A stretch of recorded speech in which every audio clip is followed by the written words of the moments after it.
안녕하십니까. 우리가 오늘도 일상기도회로 우리의 거룩한 시간을 가지기를 원합니다.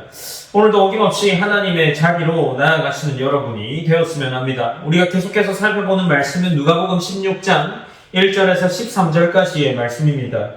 본문의 말씀은 예수님의 계속되는 비유로 이어져 나가고 있습니다. 오늘의 비유에서 예수님은 한 청지기를 등장시키십니다. 특별히 오늘 본문을 통해서 이 청지기를 통해서 재물과 관련된 이야기를 하고 있습니다. 이제 이것이 계속해서 이어져 나가는 본문의 맥락이라면, 비유의 맥락이라면 청중들은 변함없이 그 자리를 지키고 있었을 겁니다. 특별히 16장 1절에서는 또한 제자들에게 이르시되 라고 시작을 하고 있고, 우리가 계속해서 나오는 이 본문들의 15장 1절에 보면 모든 세리와 죄인들이 말씀을 들으러 가까이 나오니 라고도 기록하고 있습니다. 제자들에게 이야기하지만 그 당시에 있던 모든 청중들이 아마도 그 자리를 지키고 있을 것이라고 우리가 생각해 볼 수 있겠죠. 그래서 예수님께서는 이제 비유를 시작하십니다. 부자의 재산을 관리하던 한 청지기를 등장하십니다. 이제 이 청지기가 등장을 해서 부자가 이 청지기에 대한 소식을 한 가지 듣게 되는데, 그가 들었던 소식은 이런 겁니다. 그가 주인의 소유를 낭비한다는 말이 그 주인에게 들린지라. 이제 부자에게 자기의 재산을 가지고 관리하던 이 청지기가 낭비하고 있다라는 이야기를 듣게 된 거죠. 이제 이 2절에서는 주인이 그를 불러 이르되 내가 내게 대하여 들은 이 말이 어찌 됨이냐, 내가 보던 일을 셈하라, 청지기 직무를 계속하지 못하리라 라고 이야기를 하고 있는 거죠. 이제 그는, 청지기는 부자로부터 해고를 당하는 위기에 놓여 있습니다. 이제 이 해고를 당할 위기에 놓여서 청지기가 한번 생각을 해보는 겁니다. 어떤 생각을 하냐면, 내가 만약 해고를 당하면 어떻게 먹고 살까? 먹고 살려고 생각을 해보니 두 가지 방법이 나옵니다. 첫 번째는 내가 이제 밭을 일구러 가야겠다, 땅을 일구러 가야겠다 라고 이렇게 생각을 하니까, 가만 생각해보니 자기가 그런 걸 할 힘이 없는 사람인 것 같습니다. 그래서 이것도 마음을 접습니다. 그리고 이제 빌어먹고자 마음을 먹는 거죠. 부거를 하려고 생각을 해보는 거죠. 그러려고 생각을 하니 부끄럽구나 라고 청지기는 이 두 가지 마음 다 접어버리는 것을 확인할 수 있습니다. 이제 4절에서는 그가 곰곰이 생각하다가 한 가지 방법을 떠올리는데, 그 방법은 이런 겁니다. 주인에게 빚진 자들을 한 명씩 한 명씩 불러냅니다. 그리고 이제 이 본문에 등장하는 맥락으로 살펴보면 주인에게 얼마를 빚졌냐라고 물어봅니다. 그러자 이 빚진 사람이 한 명이 이렇게 이야기를 하는 거죠. 기름 100마리나이다 라고 이야기를 합니다. 그러니까 이제 이 청지기가, 그럼 이 기름 100마리를 빚진 너에게 이걸 빨리 지우고 50말로 고쳐라 라고 이야기를 합니다. 그리고 이제 또 다른 이에게 물어보는 겁니다. 또 다른 이에게 물어보면 그가 무엇이라고 이야기합니까? 또 다른 이에게 이르되 너는 얼마를 빚졌느냐 라고 하니 밀 100석이니이다 라고 곡식 100석을 빚졌다라고 이야기합니다. 그리고 나서 이걸 빨리 지우고 80석이라고 바꾸라 라고 이야기를 해주고 있는 거죠.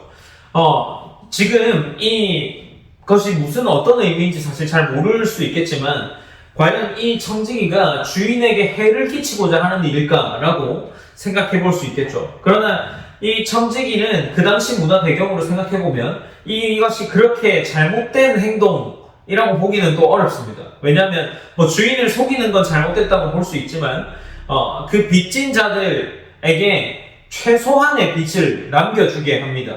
왜냐하면 그 당시에 기름 100말이라고 했을 때 이 기름은 이자로서 50%를 더 받을 수 있었습니다. 그러니까 5화를 더 받을 수 있었는데, 즉 그가 이제 그 50%를 삭감해 버리는 거죠. 그리고 나서 이제 곡식 100석, 밀 100석을 빚진 자에게는 80이라고 즉 고치라고 했는데, 그 당시에 이자를 받을 수 있는 게 20에서 25%는 곡식의 이자로 받을 수 있었습니다. 그러니까 이 청지기는 적어도 주인에게 원금을 갚도록 한 거죠. 원금보다 낮은 금액을 갚도록 한 것은 아닙니다. 어쨌든 이제 그 청지기의 입장에서는 누군가에게는 고마움을 산 것이고, 자기만 이 종이를 고쳐버리면 아무도 이 일을 알지 못하게 되는 그런 역할을 하는 거죠. 이제 그가 해고당했을 때 그는 누군가들로부터 고마움의 대상이 되어 있는 거죠. 이러한 생각으로 이제 청지기가 그러한 일을 합니다. 비유에서는 두 사람이 등장했지만 만약 이런 일이 실제로 일어났다면 두 사람 이외에도 굉장히 많은 사람을 그렇게 빚을 낮추어 준 것으로 짐작해 볼 수 있겠죠. 어쨌든 이제 이 일에 대해서 주인이 몰라야 하는데 이 주인이 또 이 일을 듣게 됩니다. 8절에서 이야기하기를 16장 8절입니다. 주인이 이 옳지 않은 청지기가 일을 지혜 있게 하였으므로 칭찬하였으니 이 세대의 아들들이 자기 시대에 있어서는 빛의 아들들보다 더 지혜로움이니라 라고 이야기를 하고 있습니다. 어쨌든 이제 이 주인이 볼 때 이 청지기가 하는 행동이 꽤나 흥미롭게 느꼈던 것 같습니다. 이제 그가 자신의 빌려주었던 그 이자들을 탕감해주는 모습을 보면서 어쩌면 더 해고해야 하는데 그에게 해고를 하는 것이 아니라 칭찬을 해주고 있는 거죠. 그가 해고당해서야 마땅하지만 주인은 조금 이상한 행동을 하는 것 같습니다. 여러 가지의 생각들로 해볼 수 있겠지만 빚을 탕감해주니 결국에 그 칭찬이 누구에게 갑니까?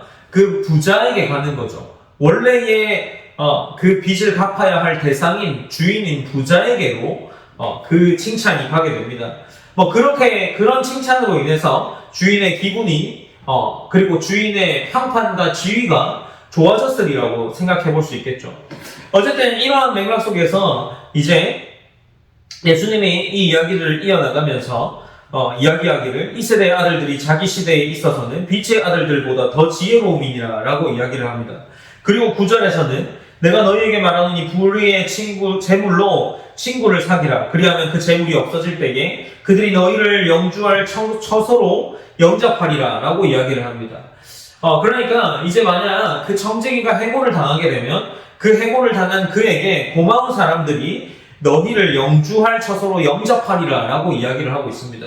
근데 이 말은 그대로 누군가의 이 불의한 방법으로 재산을 탕감해 주어서 자기는 고마움을 사서 이후에 있을 그러한 칭찬들을 기대해라, 이러한 맥락의 가르침은 아닌 것으로 우리가 받아들일 수 있겠죠. 예수님께서 이 청지기를 지혜롭다라고 이야기한 것은 어떤 의미냐고 하면 예수님은 그 지혜를 자신이 이미 해고가 결정된 상황에서 해고 이후의 삶을 풀어나갈 어떤 방안, 그거를 모색한 것을 지혜라고 말하고 있는 겁니다. 예수님은 주인의 해고를 듣고 청지기가 미래를 대비하려 했다는 이 자세에 대해서 칭찬을 하고 있는 거죠. 불의의 재물로 친구를 사귀면 재물이 없어질 때 친구들이 그를 영주할 처소로 받아들이게 됩니다. 이제 이런 맥락에서 예수님께서 이야기를 하고 있고, 이것은 이후에 나오는 10절부터에 나오는 말씀으로 볼 때 이 이야기는 곧장 재물과 관련돼서 이어지는 것으로 생각해 볼 수 있습니다. 제가 앞서서 시작할 때에 이 비유를 듣고 있는 청중들에 대한 이야기를 했습니다. 이 청중들 가운데에 세리와 죄인과 제자가 있었겠죠. 그리고 바리새인과 서기관들도 있었을 겁니다. 이제 그들을 향하여서 재물에 대한 이야기를 이어나가고 있습니다. 10절에서는 이렇게 이야기합니다. 지극히 작은 것에 충성된 자는 큰 것에도 충성되고 지극히 작은 것에 불의한 자는 큰 것에도 불의하니라 라고 이야기를 하는 거죠. 재물에 있어서 이야기를 이어나가고 있습니다. 12절에서도 마찬가지고 13절에서는 이렇게 기록합니다. 지파인이 두 주인을 섬길 수 없나니 혹 이를 미워하고 저를 사랑하거나 혹 이를 중히 여기고 저를 경히 여길 것이니라. 너희는 하나님과 재물을 겸하여 섬길 수 없느니라 라고 이야기를 하고 있습니다. 어쨌든 예수님께서 이 재물이 우선이 아닌 하나님 나라를 위한 삶을 살아라 라는 것에서의 맥락을 이야기로 이어나가고 있는 것으로 우리는 생각해 볼 수 있습니다. 특별히 우리가 여기서 나오는 한 가지 단어에 대해서 생각해 볼 필요가 있는데, 9절에 보면 내가 너희에게 말하노니 불의의 재물로 친구를 사귀라 라고 이야기를 하고 있습니다. 9절만 유일하게 명령으로 표현되어 있는데 예수님이 하신 말씀이죠. 예수님이 제자들에게 이르기를 내가 너희에게 말하노니 불의의 재물로 친구를 사귀라 라고 이야기합니다. 특별히 이 불의라는 표현이 우리가 생각할 때 예수님께서 그러면 어떤 불법적인 것들을 통해서 이 친구를 사귀라, 그러면 그 친구들이 나중에 너를 도울 거다, 이런 맥락에서 이야기했을까요? 이 성경 번역에 있어서 NIV 성경은 이 불의라는 단어를 세상의라고 고쳐서 번역하는데 아마도 재물 자체는 실제로 가치 중립적이죠. 불의의 것이 아닙니다. 그래서 NIV가 세상의라는 의미에서 번역을 쓰는데 그렇다면 이런 의미가 되는 거겠죠. 내가 너희에게 말하노니 세상의 재물로 친구를 사귀라. 그리하면 그 재물이 없어질 때에 그들이 너희를 영주할 처소로 영접하리라 라고 이야기를 하는 겁니다. 어쨌든 우리 예수님께서는 재물의 청지기로 살면서 이 어떤 일을 하라는 겁니까? 구제를 하라는 것으로 이야기를 하고 있습니다.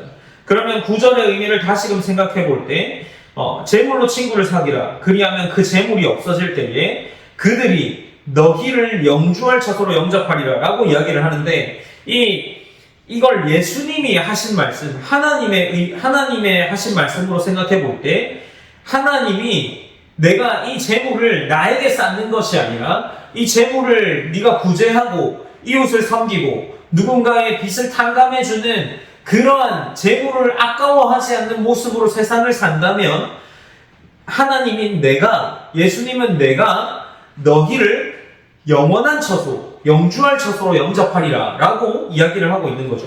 이 영주할 처소는 영원한 처소를 의미합니다. 그렇다면 예수님께서는 지금 재물을 너를 위해서 쓰지 말라라고 이야기를 하는 거죠. 그러면서 13절에서 너희는 하나님과 재물을 겸하여 섬길 수 없느니라 라고 이야기를 마무리하고 계십니다. 14절부터도 마찬가지로 이 돈에 대한 재물에 대한 이야기들로 이어져 나가고 있습니다. 어쨌든 예수님께서는 우리가 무언가를 섬기는 일을 하고 이웃을 사랑하는 일을 할 때 우리에게 말하기를 그들이 너희를 영주할 처소로 영접하리라 라고 이야기하면서 하나님 자신이 하나님께서 우리가 구제하고 서로의 누군가를 섬기고 우리가 재물을 탐하거나 이 재물을 가지고 나의 부를 쌓는 일이 아니라 누군가를 섬기고 이웃을 사랑하는 일을 위해서 쓰고 하나님 나라를 위해서 쓴다면 무엇이라 합니까? 내가 너희를 영주할 처소로 영접하겠다라고 말씀하고 계시는 겁니다. 우리가 이 본문을 기억하면서 우리의 삶을 계속해서 지속해 가기를 원합니다. 제가 한동안 교회를 준비하고 또 시설을 준비하고 여러 가지의 바쁜 일들로 인해서 정말로 밥 먹을 돈, 나의 하루하루를 이어나갈 어떤 소유 이외에는 정말 없는 경험을 했습니다. 그런데 이제 우리가 그것으로 인해서 재물에 대한 생각들을 제가 많이 하게 되었습니다. 그 재물이 정말 예수님께서 채우실 부분들은 채우신다라는 생각이 듦과 동시에 또 이 재물을 어떻게 써야 하나님이 기뻐하실까라는 생각들도 가지게 됩니다. 어쨌든 이 교회를 실제로 운영해 가고 있는 입장에 있죠. 그 교회를 운영하고 또 이 교회에 들어오는 재정들을 어떻게 사용할까 하는 생각들이 듭니다. 그런데 예수님께서 오늘 이야기하기를 네가 구제하고 사랑하고 누군가 하나님 나라를 위한 재물을 사용한다면 하나님과 재물을 겸하여 섬길 수 없기 때문에 하나님을 섬기는 그 일을 선택한다면 우리에게 말하기를 무엇이라고 이야기합니까? 너희를 영주할 처소로 영접하겠다라고 이야기를 하고 있습니다. 우리는 계속해서 우리의 일상과 우리의 삶을 유지하기 위해서 끊임없이 재물을 필요로 하게 됩니다. 돈이라는 것과 돈뿐만 아니라 여러 가지가 될 수 있겠죠. 시간도 될 수 있고 명예도 될 수 있고 사람이 될 수도 있는 겁니다. 그러한 무언가 또 다른 것들을 이용할 수 있겠죠. 그러나 우리가 그것과 하나님을 같이 섬길 수 없습니다. 그리고 그것을 통해서 하나님을 섬길 지혜를 구해야 합니다. 그렇게 우리가 오늘 이 시간에 좀 이런 기도를 해보면 어떨까 싶습니다. 자기의 신앙을 위해서 이 신앙 가운데에 하나님께서 내가 하나님을 섬길 수 있는 믿음을 더하셔서 이 재물 또한 하나님이 주신 것임을 알고 앞서 말한 것처럼 이웃을 위해서 또 누군가를 위해서 하나님 나라를 위해서 우리의 재물을 사용할 수 있는데 더 힘쓰고 큰 지혜를 허락해달라고 그렇게 기도하시길 바랍니다. 제가 기도하고 오늘의 일상 기도에도 마무리하도록 하겠습니다. 사랑하는 하나님 감사합니다. 하나님 우리가 오늘도 함께 한 일상 기도회로 말씀을 나누었습니다. 누가복음 16장에서는 특별히 재물과 관련된 이야기를 하고 있습니다. 예수님께서 한 비유를 통해서 우리에게 너희가 이 재물을 하나님 나라를 위해서 쌓을 때에 너희는 영원한 처소로 가게 될 것이다 라고 이야기를 하고 있습니다. 그리고 하나님께서 또 이 재물과 하나님을 같이 섬길 수 없다라고 우리에게 가르쳐 주십니다. 우리가 하나님을 가장 우선순위에 두고 살아갈 수 있는 지혜를 허락해 주시고, 그러므로 말미암아 하나님께서 우리의 삶 가운데에 하나님이 채우실 것들을 채우시는 경험을 하게 하시고, 또 하나님이 우리에게 필요 없는 것들을 제하실 때에 우리가 그것 또한 하나님께 감사함으로 반응할 수 있도록 하나님 인도하여 주시옵소서. 또한 교회가 세워지고 있습니다. 이 세워지는 교회 가운데 들어오는 물질들이 하나님 우리가 하나님 나라를 위해 사용할 수 있는 지혜를 주시고, 또한 그렇게 사용될 때에 실제로 복음이 전해지고 하나님 나라가 넓어지는 그러한 경험을 할 수 있도록 하나님 인도하여 주시옵소서. 우리의 삶을 하나님께 올려드릴 수 있게 하시고, 우리의 가장 우선순위에 신앙이 있고 하나님이 있음을 우리가 기억할 수 있는 하루가 될 수 있도록 또한 오늘도 우리에게 함께 해주시고 인도해 주시옵소서. 모든 영광 하나님께 올려드리며 살아계신 예수님의 이름으로 기도드립니다. 아멘.